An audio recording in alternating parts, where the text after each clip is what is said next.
कहते हैं हम एक बार जीते हैं, एक बार मरते हैं और शादी भी एक बार होती है, बट पता नहीं एग्ज़ाम बार बार क्यों आते हैं। एग्ज़ाम एग्ज़ाम एग्ज़ाम, आज हमें हर घर से यही आवाज़ सुनने को मिल रही है। दोस्तों, एग्ज़ाम तो एक ऐसा अवसर है जो हमें निखारने के लिए आता है।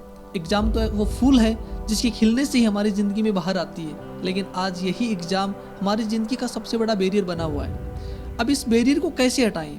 हमारे पास जब 3 चीज़ें होगी, पर्पज, विज़न और गोल, तो ये बैरियर हट जाएगा।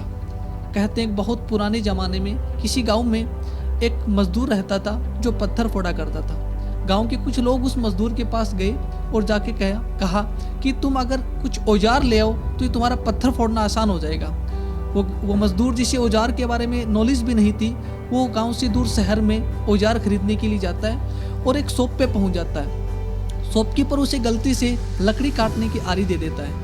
वो मजदूर उस आरी को लेके आता है और उसी से पत्थर काटने लग जाता है। अब जो आरी है उसका गोल क्या है? काटना, लेकिन उसे पर्पस नहीं पता।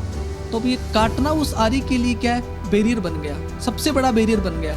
अगर उस आरी को हम ये बताएं कि तेरा पर्पस ये है और उसका विजन क्लियर करें, उसका पर्पस लकड़ी काटना है, तब वो आरी अगर उससे लकड़ी काटेगी, पूरी ज़िंदगी भर की अगर लकड़ी काटेगी तो कभी परेशान नहीं होगी और उसका जो ये बैरियर है वो हट जाएगा।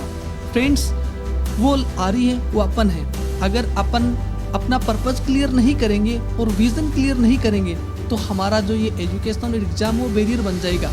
और अगर अपना पर्पस क्लियर होगा, जैसे वो आरी है, वो ज़िंदगी भर भी काटेगी और यहाँ तक कि वो काटते काटते उसकी बॉडी ख़राब हो जाएगी, बट वो अपना काटना नहीं भूलेगी। क्यों? क्योंकि उसका पर्पज है। और अगर अपन भी अपना पर्पज क्लियर करेंगे तो हमारी ज़िंदगी में से रिटायरमेंट नाम का जो वर्ड है वो ख़त्म हो जाएगा।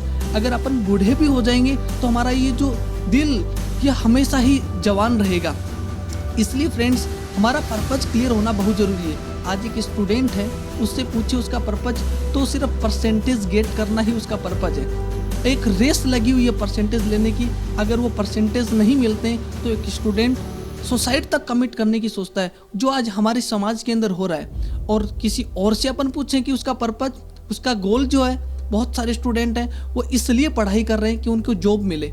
जॉब क्यों मिले? क्योंकि जॉब मिलेगी तो मेरी शादी हो जाएगी।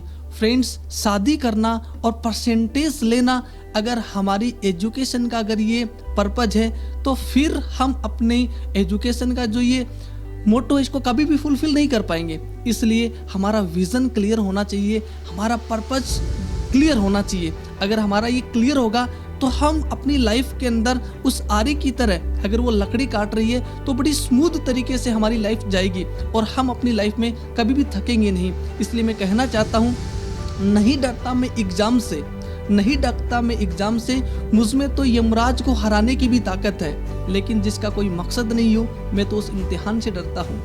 आजकल तो मुझे नींद भी अच्छी नहीं लगती क्योंकि मुझे मेरे सपने पुकार रहे हैं। आजकल तो मुझे मेरी नींद भी अच्छी नहीं लगती क्योंकि मुझे मेरे सपने पुकार रहे हैं। जो छीने मुझसे मेरे ख्वाब, मैं तो उस नींद से डरता हूँ। तराशना है मुझे मेरे अंदर को, तराशना है मुझे मेरे अंदर को, क्योंकि मिट्टी के हर कण कण को मेरी तलाश है।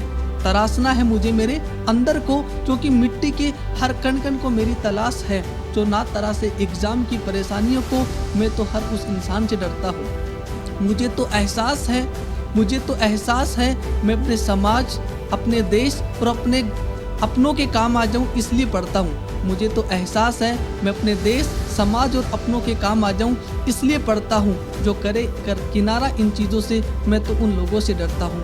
सो फ्रेंड्स, हमारी लाइफ का पर्पज और विज़न क्लियर होगा तो हमारी लाइफ के अंदर जो है हमारी लाइफ फूल बन जाएगी और हमारी लाइफ में बहारें आएगी। अब ये पर्पज कैसे क्लियर हो? अगर हमारा ये जो पर्पज है बाहरी चीज़ों से अगर हम इन्फ्लुएंस हो रहे हैं तो हमारी लाइफ का पर्पज कभी भी क्लियर नहीं हो सकता। हमें अंदर से इन्फ्लुएंस होना पड़ेगा। अब अपन अंदर से कैसे इन्फ्लुएंस हो, इसके लिए अपन बात करेंगे अपने अगले एपिसोड में। तब तक के लिए बाय बाय।